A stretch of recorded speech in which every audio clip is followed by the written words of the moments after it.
বছর পরে কেন মহাকুম্ভ তথ্যের সত্যতা নিয়ে প্রশ্ন তুলে দিলেন মুখ্যমন্ত্রী। কে কাকে প্রশ্ন দিয়ে জানি, এগুলো সব চলে আসছে রীতিরীতি, তাই জানি আমরা। কখনো কুম্ভ হয়, অর্ধ কুম্ভ হয়, তারপরে পূর্ণ কুম্ভ হয়, তারপরে মহাকুম্ভ হয়, এটাই জানি।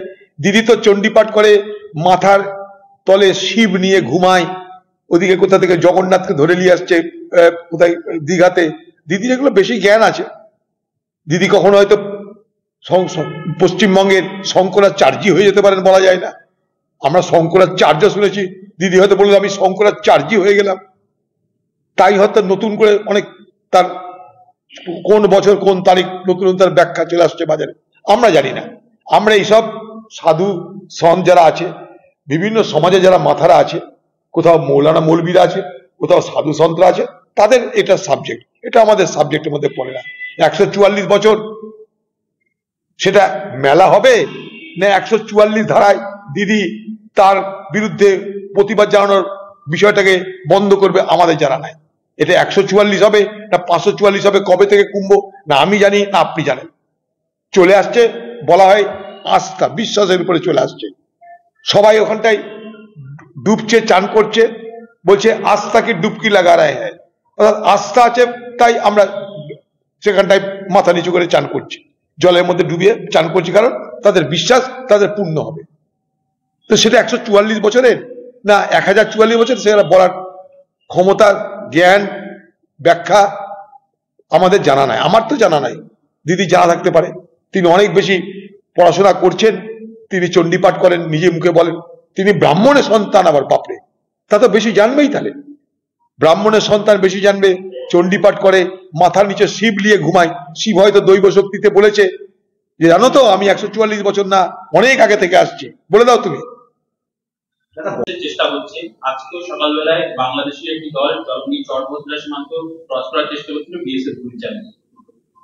চিন্তার বিষয়, বাংলাদেশের সঙ্গে আমাদের যে সীমান্ত, সেই সীমান্ত তো সর্বত্র ফেন্সিং নেই, কাঁটাতারের বেড়া নেই। স্বাভাবিকভাবেই বাংলাদেশের সঙ্গে আমাদের যে সম্পর্ক, সেই সম্পর্কে এতদিন ধরে যাতায়াতটা এইভাবেই হয়ে এসছে। আজ নতুন করে উত্তেজনা তৈরি হওয়ার কারণে ওপার বাংলা এপার বাংলা উভয় বাংলার লোকেদের দুরবস্থা বাড়ছে। ওপার বাংলায় আজকে যা পরিস্থিতি, এই পরিস্থিতি আমরা এর আগে কল্পনা করতে পারতাম না। সব থেকে কাছের, সব থেকে বন্ধু রাষ্ট্র, সব থেকে প্রতিবেশী, সব থেকে পড়োশী বলে জানতাম বাংলাদেশকে। আজকে সেই বাংলাদেশ ক্রমশ যেন আমাদের হাতের বাইরে চলে যাচ্ছে, আমাদের ধরাছোঁয়ার বাইরে চলে যাচ্ছে, আমাদের ভাবনার বাইরে চলে যাচ্ছে। এটা আমাদের জন্য অত্যন্ত দুর্ভাগ্যের, এটাই মনে করি অত্যন্ত দুর্ভাগ্যের এটা আমাদের জন্য, এবং এর জন্য আমাদের সকলকে ভুগতে হবে। আজ হয়তো আমরা ভাবছি যে আজকে কিছু হলো না, কালকে কিছু হলো না, আগামী দিনে বাংলাদেশের সঙ্গে বাংলাদেশের এই পরিস্থিতির জন্য আমাদের সকলকে কিন্তু ভুগতে হবে। তাই উত্তেজনা বন্ধ করার দায়িত্ব এপার বাংলা ওপার বাংলা, মানে ওপার সরকার এপারের সরকারের উভয়ের দায়িত্ব।